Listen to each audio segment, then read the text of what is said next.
It's everyday 20, another arbitrarily designated round number, base 10.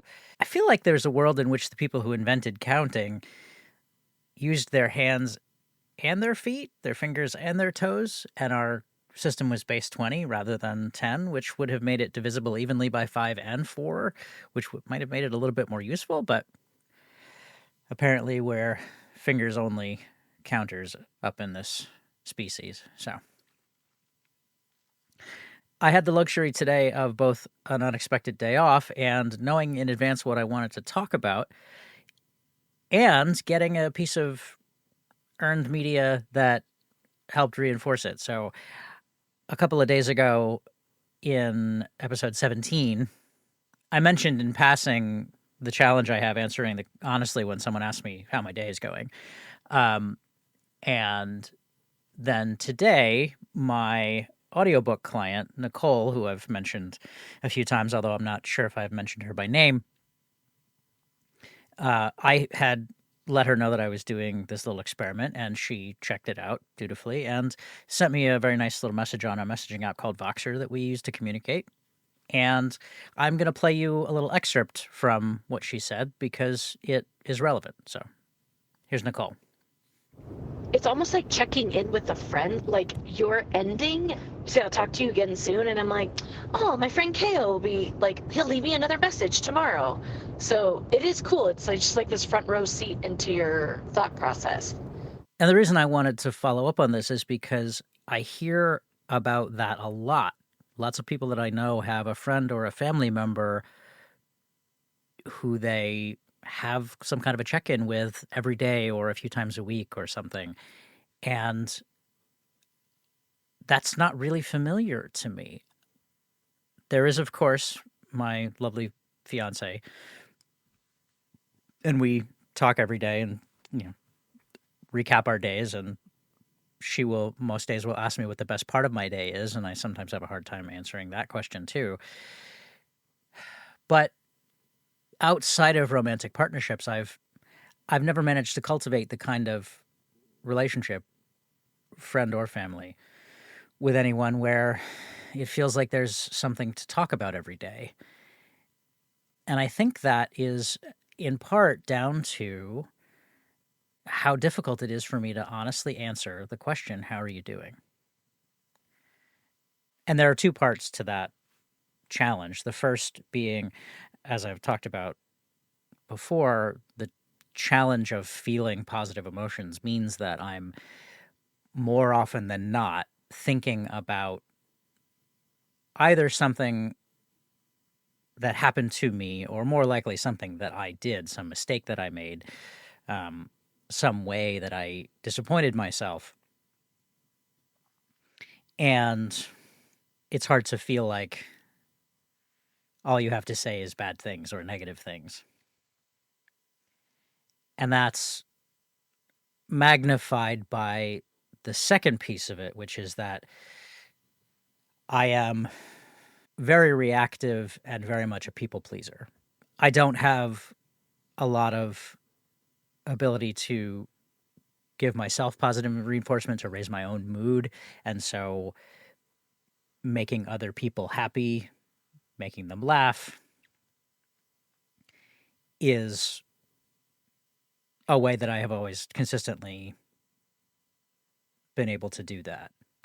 And giving them bad news, giving them something to darken their doorstep makes me feel uncomfortable. I don't want to bother people. And so when it feels like all you have to talk about are negative things and you don't want to bother people with your negative things, when they ask you how you're doing, you end up just saying, "Oh, I'm good. How are you?" And you deflect the need for follow up questions and you downplay the consequences or the severity when someone knows that you are going through something difficult and they sincerely ask you about it. I'm saying you, but I mean me. I am hesitant to really open up about it and to really trust that it's okay for me to just be upset or share my discomfort. And after a series of interactions with a person that consist of, "How are you doing?" "Oh, I'm fine. How are you?" I think it has become really challenging for me to share the kind of emotional vulnerability, intimacy, connection with people so that they feel like there's something genuine there. And I end up not wanting to bother them out of really being a close friend.